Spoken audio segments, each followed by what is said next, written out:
Dunyoni aslida kim boshqarmoqda?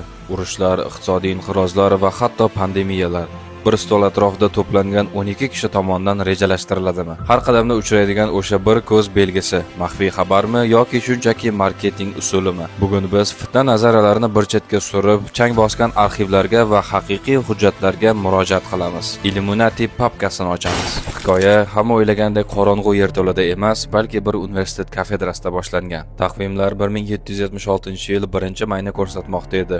Ingolstadt universiteti huquq professori Adam Weishaupt o'zining 5 nafar talabasi bilan mukammallashuvchilar jamiyatini tuzdi.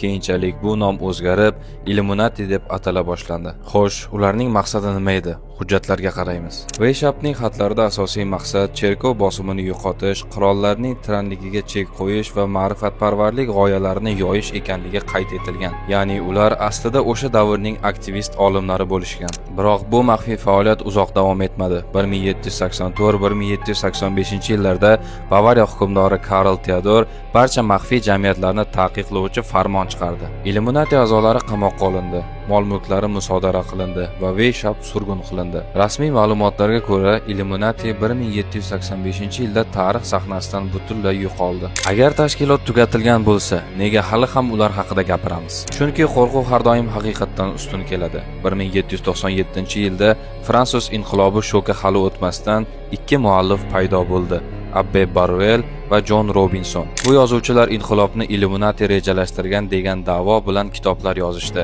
Hech qanday dalil yo'q edi, lekin bu iddio monarxiya tarafdorlari orasida olovdek yoyildi. Zamonaviy fitna nazariyalariga aynan shu kitoblar poydevor bo'ldi. Xo'sh, unda o'sha mashhur piramida va ko'z belgisi qayerdan keldi? $1 banknotdagi Annuit Coeptis yozuvi va tugallanmagan piramida. Ko'pchilik buni Illuminatining imzosi deb o'ylaydi. Biroq tarixiy haqiqat shundaki, bu muhr 1782-yilda yaratilgan. Illuminati esa u paytda Germaniyada jon talvazasida edi va hech qachon bu ramzdan foydalanmagan. Bu ko'z o'sha davrda keng tarqalgan Xudoning hamma narsani ko'rib turuvchi ko'zi ramzi bo'lgan xolos. Xulosa shuki, 1776-yil tashkil topgan bu kichkina guruh allaqachon yo'q bo'lib ketgan. Lekin bugun biz Illuminati deb atayotgan narsamiz aslida dunyoda nazorat qilib bo'lmas kuchlarga, yirik korporatsiyalarga va lobbilarga berilgan xayoliy nomimizdir. Haqiqiy kuch yashirin xonada rituallar o'tkazayotgan yoping'ichli odamlar emas, balki iqtisodiyot, ma'lumot va texnologiyani qo'lda ushlab turganlardir. Sizningcha qaysi biri qo'rqinchliroq?